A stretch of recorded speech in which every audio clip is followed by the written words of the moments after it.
Salve, salve pessoal! E aí, tudo tranquilo? Gente, vamos à nossa outra aula sobre as vanguardas artísticas, aula de número 32. Eu só queria lembrá-los que a gente, de uma forma ou de outra, já falou sobre obra de arte de vanguarda quando falamos sobre as leituras de imagens. Vocês se lembram? Esse quadro aqui é um quadro do glorioso Vassily Kandinsky, né? Um pintor russo que é considerado o pai da pintura abstrata. É um quadro de 1913 e esse quadro aqui, Composição 7, do Kandinsky, já é uma obra absolutamente vanguardista, entre outras coisas porque foge completamente da arte figurativa. Eu diria que ela é uma arte mais radical ainda do que essa arte das vanguardas artísticas que a gente passa a estudar a partir de agora. Essa é a gravura que nós temos aí, ilustrando a nossa aula de número 32, abrindo a ideia das vanguardas artísticas europeias. Eu queria chamar a atenção de vocês, primeiro de tudo, para o fato de que essa obra aqui, A Fonte, de 1917, é uma obra daquele que é considerado um dos grandes cérebros do movimento vanguardista mundial. Marcel Duchamp é considerado um mestre por caras como o próprio Kandinsky, o Picasso, enfim, os caras, sabe, babo ovo para esses sujeitos, que o cara era muito fera, né? E um outro detalhe, vocês devem estar horrorizados, como é que ele vai pegar e vai mostrar isso aí numa exposição, professor? Ele chegou da Europa nos Estados Unidos para fazer a sua exposição, foi lá, comprou lá mesmo um objeto como esse e acabou fazendo desse objeto a sua obra. A única coisa que ele fez foi assinar, então colocou ali uma assinatura e colocou também a data 1917. É importante a gente perceber que, para além do fato, claro, o nosso material diz que é uma atitude provocativa, a ideia é romper com aquela arte tradicional, a arte de vanguarda é justamente isso, mas não é só isso. A ideia também é dizer que a partir do momento que o produto ia ser produzido em série, a arte não iria ficar incólume e a arte também acabaria se tornando um produto de série. É exatamente isso o que está acontecendo hoje com todas as obras de arte com as quais vocês se relacionam. Todas elas são produtos elaborados em série. E lembrem-se que uma Mona Lisa não é um produto elaborado em série. Um Picasso, um Matisse, um Modigliani não é uma obra produzida em série. Só há um deles no mundo, tá? Então é importante a gente perceber esse conjunto de aspectos. Um outro detalhe igualmente importante para a gente falar sobre vanguardas artísticas é o termo vanguarda, que diz respeito àquela primeira tropa, a tropa da frente de um batalhão numa guerra. E essa tropa, eu e vocês sabemos que é a tropa que vai para o sacrifício, é a tropa que vai ser sacrificada, porque é essa que vai levar o grosso da artilharia pesada do inimigo, mas também é a tropa que abre o caminho para a arte modernista. E hoje a arte que a gente ouve nas nossas músicas, a arte que a gente assiste nas séries da Netflix, toda ela, de certa forma, é marcada por essas influências das vanguardas artísticas europeias. Uma atitude que é muito marcada aí é a atitude iconoclasta. A ideia desses artistas vai ser destruir muitos dos símbolos sagrados da obra de arte. Ali, naquele A Fonte do Marcel Duchamp, foi o que a gente viu. Destruiu-se a aura sagrada da arte. A arte que tinha aquela aura sagrada, de repente o cara vai ali e leva com o poético nome de A Fonte um mictório de quinta categoria. Aliás, vale dizer para vocês que esse mictório ali perdeu-se. tá certo? Se vocês algum dia na vida encontrarem um mictório escrito R. e a data de 1917, amiguinhos, se adonem, porque vocês não vão ter que se preocupar com dinheiro pelos próximos 150 anos. E é importante a gente perceber também que esse movimento, na verdade, dessas vanguardas, ele tem raízes lá no século XIX, entre outras, né, movimentações, mas no movimento que a gente chama de movimento impressionista. O movimento impressionista, ele já foi, de certa forma, um movimento que abriu caminho para a inovação artística. Quando a gente fala de vanguardas artísticas europeias, a gente fala do cubismo, né, que é a geometrização da arte, do futurismo, que é a celebração da urbanidade, das grandes cidades, da metrópole, da máquina. A gente fala do dadaísmo, que é marcado, sobretudo, como uma crítica, tá?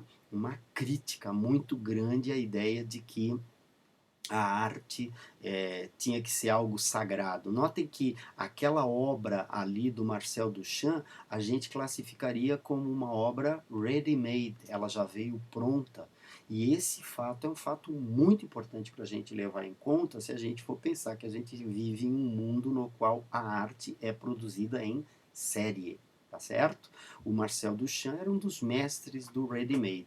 O expressionismo também é do século XIX, mas ele amadureceu muito de 1890 para 1910. E o surrealismo, que é o movimento tardio, de certa forma, os surrealistas eles herdaram alguma coisa do dadaísmo, mas inovaram. Hoje, se for para falar para vocês no movimento artístico mais marcante na contemporaneidade, todos eles têm raízes e aspectos nos nossos raízes lá no começo do século XX, mas eles têm influências, deitaram influências sobre as obras de arte atuais. Agora o surrealismo verdadeiramente está alguns degraus acima dos outros, o surrealismo que nasce da influência do Freud, né, da descoberta do inconsciente, do sonho, da interpretação do sonho e assim por diante, tá? Então vamos pegar um por um esses movimentos aí. Vamos primeiro pegar o futurismo,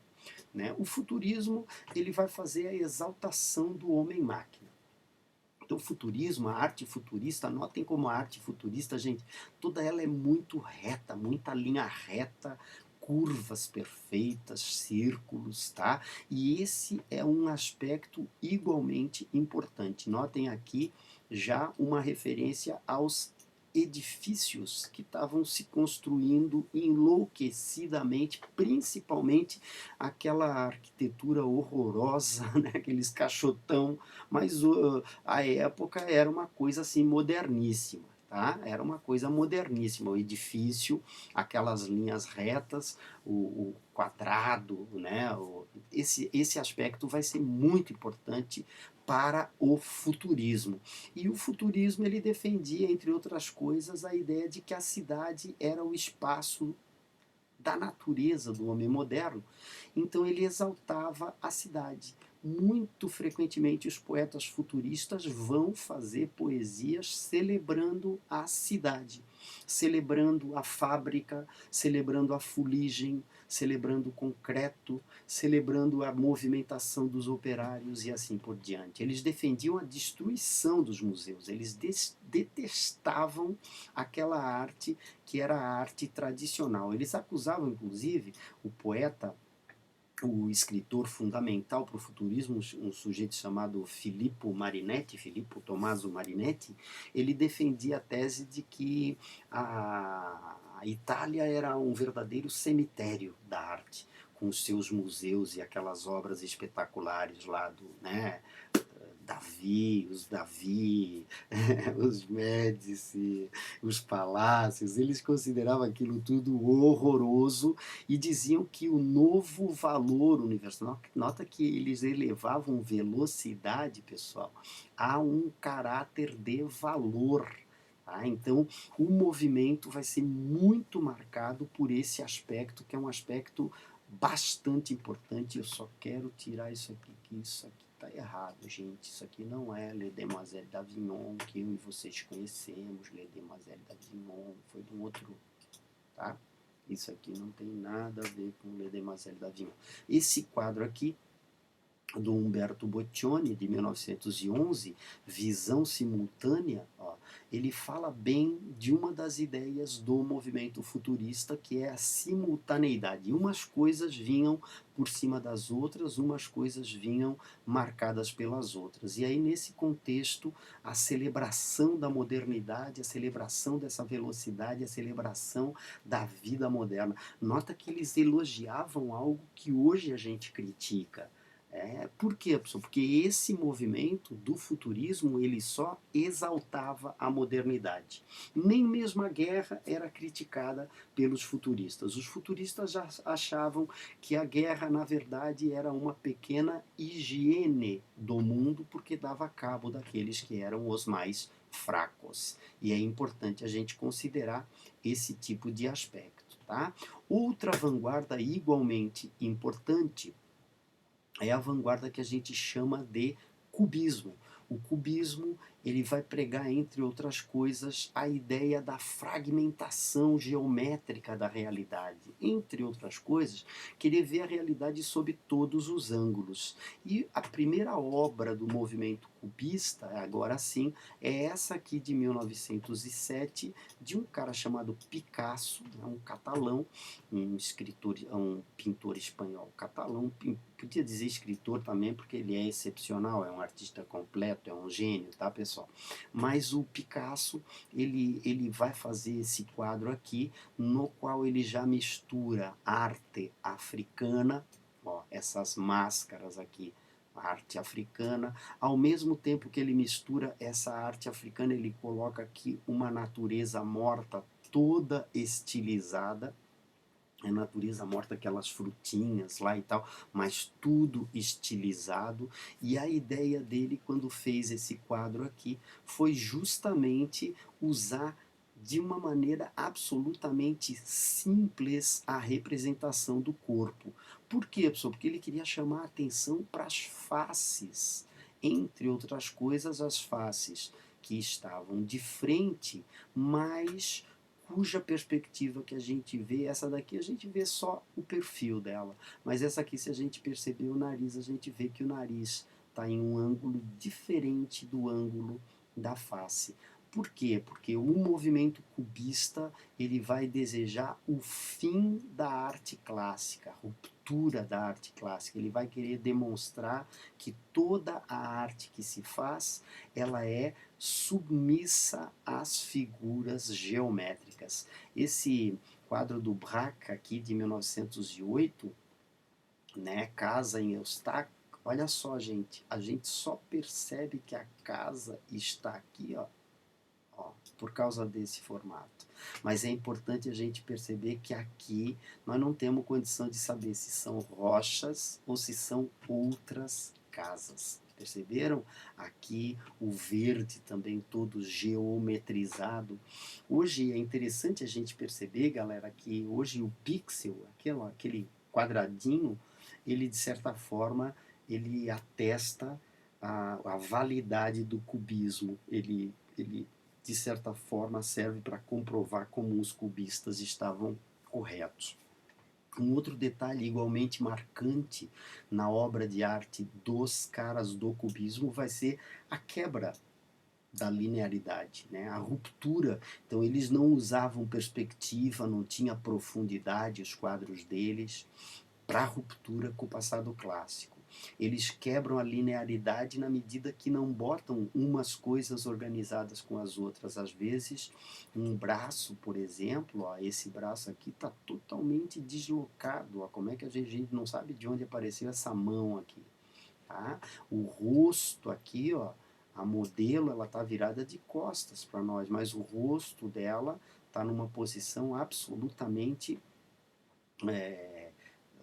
desacertada, a gente diria, tá? E essa é uma intenção a mais para romper com a arte tradicional.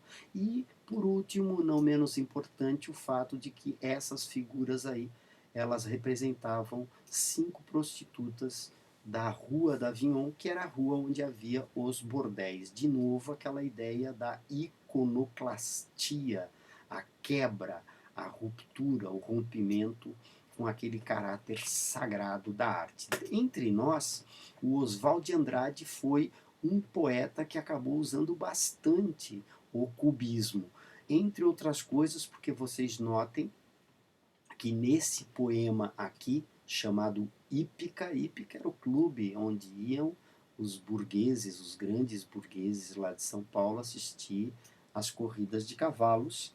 Cavalos da Penha, correm jockeys de Higienópolis, os magnatas, as meninas e a orquestra toca, chá na sala de coquetéis. Então vocês notem que não existe ligação, né? Não tem conectivo, não tem conexão, não existe coesão. Por quê, pessoal? Porque o movimento cubista é o movimento que vai fazer uso também da colagem. Então aqui a gente tem uma série de imagens entre as quais não existem conexões, sobretudo por causa dessa ideia tipicamente usada pelos cubistas naquele contexto ali. Tá? Para além desse movimento, a gente também tem o dadaísmo. O dadaísmo de todos eles era um movimento mais nihilista. Ele simplesmente negava os outros movimentos todos. Para começar, o nome cubismo significa uma referência a cubo. O nome futurismo é uma referência a futuro. Dada não significa nada. Eles pegaram para provocar o cenário artístico daquele momento, eles pegaram o nome Dada, que não significa absolutamente nada, para batizar o seu movimento justamente por essa falta de significado. Eles negavam tudo, eles negavam inclusive o próprio manifesto dadaísta que eles estavam lançando. Por princípio, sou contra os manifestos, como sou também contra os princípios. Ou seja, o dadaísmo era um movimento que veio para dessacralizar, para considerar toda e qualquer preocupação artística um besteirol sem tamanho. E eles escrevem inclusive uma receita dadaísta para fazer um poema que trata-se do seguinte: o sujeito pegar um jornal, recortar as palavrinhas do jornal, colocar tudo dentro de um pacote, chacoalhar o pacote e aí ali e juntar aquelas palavras depois, sabe, aleatoriamente, e cola numa folha de papel e você terá o seu belíssimo poema único e exclusivo. Anota, não existia a menor possibilidade de ser uma escolha racional, porque para os dadaístas a escolha racional não tinha valor. O Marcel Duchamp, que a gente já viu lá anteriormente, representa bem esse material aqui, esse momento aqui, quando pega e faz essa sátira, essa paródia da Mona Lisa, colocando um bigode naquele que é talvez assim o retrato mais tradicional das artes ocidentais, e batiza de um nome totalmente diferente. Nota que parece ser aqueles nomes de máquina, nome de maquinário. A ideia era, entre outras coisas, deixar clara essa crítica àquele quadro ali. E por outro lado, um outro dadaísta muito famoso, Francis Picabia, ele coloca aqui a parada amorosa. Ó, e a parada amorosa, notem que é uma máquina, tá? É uma máquina, né? Aqui a gente vê ainda, ó, meio que estilizado, gente, a figura de um coração, mas esse coração submetido a toda a dinâmica de uma máquina. Então o dadaísmo ele vai servir sobretudo para fazer essa crítica àquela realidade e para deixar bem clara a ideia de que no fim, tudo, no fundo, é tudo shit, tá? Aquele ali é um trechinho que eu tirei lá do manifesto deles.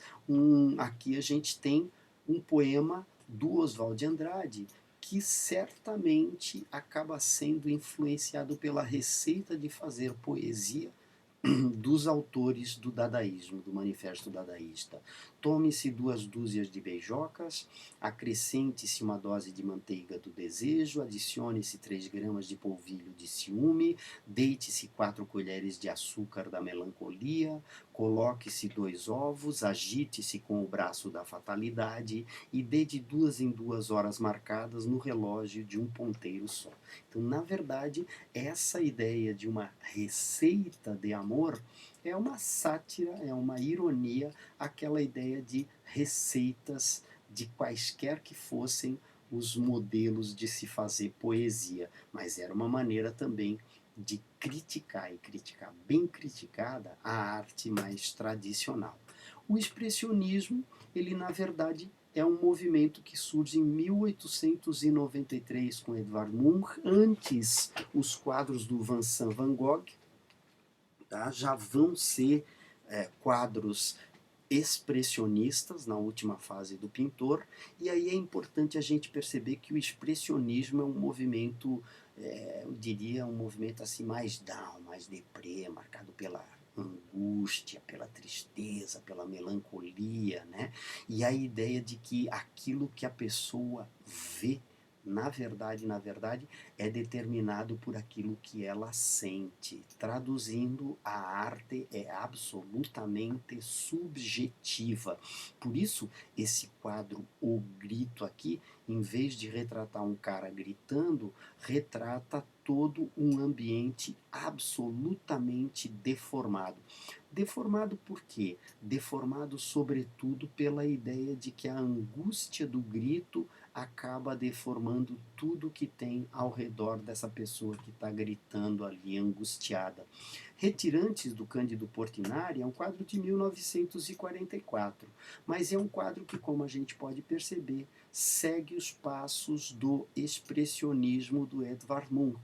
Tá? Na medida em que deforma as pessoas, sobretudo para apontar o problema social da miséria, o problema social da fome, né? Coisa horrível, né? A gente vê aqui o bebezinho esquelético no colo da menina igualmente esquelética. Esse aqui parece já ser uma caveirinha ali, ó.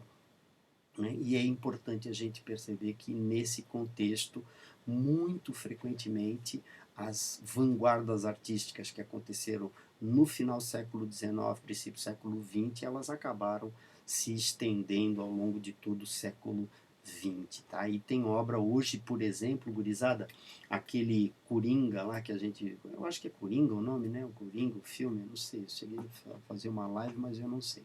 E esse Coringa é um livro, é um filme que a gente associa com o expressionismo. Tá? A ideia de que a arte serve para revelar o quadro da miséria social, diversos quadros expressionistas retratam os horrores da Primeira Guerra Mundial, só para vocês saberem, e enquanto o futurismo defendia a tese de que a cidade era maravilhosa, os expressionistas detonavam a cidade, dizendo que a cidade era, na verdade, o palco da prostituição do ser humano. Hoje, a gente tem aqui um exemplo de obra expressionista atual. Tá? Isso aqui eu acho que é aquele Walking Dead, né? Isso, né? Walking Dead da Netflix. Ó. Então vocês notem isso. E é importante a gente perceber que na nossa obra poética, galera, o Augusto dos Anjos, que vocês acabaram de estudar, ele é marcantemente um poeta com traços expressionistas. Almoça a podridão das drupas agras, junta hidrópicos, rói vísceras magras, e dos defuntos novos incha a mão. Ah, para ele é que a carne podre fica, e no inventário da matéria rica cabe aos seus filhos a maior porção. Olha só, o Deus Verme é uma reflexão que ele faz sobre o final da vida das pessoas, as pessoas devoradas por vermes, como esses personagens aqui do glorioso Walking Dead, que a gente poderia classificar como neo-expressionista. O surrealismo, pessoal, é a ideia da última grande vanguarda, e essa grande vanguarda é marcada pela ideia do superrealismo. Onde é que está o superrealismo? Bom, o superrealismo, de acordo com os estudos do Sigmund Freud, estava no inconsciente dos seres humanos. Os seres humanos, eles eram, sob muitas medidas, determinados por aquilo que eles tinham no inconsciente. É por isso que o Freud vai estudar os sonhos, e nesse sentido a ideia de que o homem só é absolutamente livre quando ele está sonhando. Ele só encontra a liberdade nos universos oníricos, que é a mesma coisa que sonhos. O Freud também defendia a ideia, gente, de que nesse inconsciente a gente conseguia se revelar. Então, o automatismo psíquico, a ideia de escrever sem pensar, a ideia de escrever tudo que vê à cabeça antes mesmo de pensar e refletir, vai levar o escritor a atingir esse superrealismo defendido pelos grandes nomes dessa intelectualidade europeia. E muito frequentemente alguns erros, alguns esquecimentos, algumas palavras que a gente diz, olha que coisa doida, galera, eu estou falando aqui com vocês, de repente sai uma outra palavra, isso aí revela o quê? Revela um traço lá do meu inconsciente. Isso foi estudado pelo Freud, e isso foi estudado também pelo grande líder desse movimento, um cara chamado André Breton. Tá? Então, esse movimento é o movimento que valoriza os sonhos. No caso do Brasil, a gente tem aqui um grande escritor chamado Murilo Mendes, que é um escritor surrealista. Tá? A tarde move-se entre os galhos de minhas mãos, uma estrela aparece no fim deste meu sangue, minha nuca recebeu o hálito fino de uma rosa branca, todas as coisas servem umas às outras, umas em pé, outras se ajoelhando, outras sentadas, regando o coração e a cabeça do homem, e dentre os primeiros véus surge Maria da saudade que sem querer canta. Então é uma loucura, por quê? Porque é uma valorização, entre outras coisas, daquilo que o inconsciente nos diz, daquilo que o inconsciente diz pra gente. Anotem aí a influência do glorioso Sigmund Freud, seus estudos sobre os sonhos e seus estudos sobre a psicanálise, né? A origem da psicanálise.